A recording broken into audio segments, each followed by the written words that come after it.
బీరకాయ ఎండుమిర్చి తొక్కు పచ్చడిని ఇలా ఒకసారి ట్రై చేసి చూడండి, చాలా టేస్టీగా ఉంటుంది. ముందుగా బీరకాయల పైన ఉండే తొక్కుని ఈ విధంగా కట్ చేసుకుని రెడీ చేసుకోవాలి. బీరకాయల్ని ముందుగా కడిగేసి ఆ తర్వాత తొక్కు తీసుకుని చిన్న ముక్కలుగా కట్ చేసుకోవాలి. స్టవ్ మీద ప్యాన్ పెట్టుకుని తగినంత వేరుశనగ నూనెని వేసుకోవాలి. వేరుశనగ నూనె వేయడం వల్ల పచ్చడి టేస్ట్ చాలా బాగుంటుంది. 2 స్పూన్ల శనగపప్పు, 2 స్పూన్ల మినపప్పు, 2 స్పూన్ల ధనియాలు, 1/2 స్పూను మెంతులు, కారానికి తగినట్లుగా ఎండుమిర్చి వేసుకోవాలి. ఈ పచ్చడి ఓన్లీ ఎండుమిర్చితో చేస్తున్నాం కాబట్టి మీరు తినగలిగే విధంగా చూసి వేసుకోవాలి. ఈ పోపు అంతా ఇలా దోరగా ఫ్రై చేసుకోవాలి. ఈ పచ్చడి అన్నంలోకి, టిఫిన్స్ లోకి చాలా టేస్టీగా ఉంటుంది. ఫ్రిడ్జ్ లో పెట్టుకుంటే ఒక 3-4 రోజులు నిల్వ ఉంటుందండి. ఇలా వేగిన పోపుని ఒక ప్లేట్లోకి తీసుకుని చల్లారనివ్వాలి.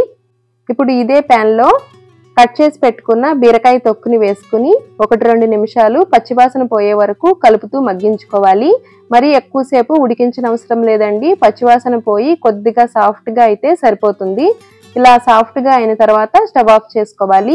బాగా చల్లారాలి. ఇప్పుడు మిక్సీ జార్లోకి చల్లారిన పోపు దినుసులను వేసుకుని మొదట వీటిని మిక్సీ చేసుకోవాలి. ఆ తర్వాత ఇందులోకి ఒక 4 వెల్లుల్లి రేఖలు వేసుకుని మరొకసారి మిక్సీ చేసుకుని చల్లారిన బీరకాయ తొక్కుని కూడా వేసుకోవాలి. ఇందులోకి చిటికెడు పసుపు, రుచికి తగినంత సాల్ట్ వేసుకోవాలి.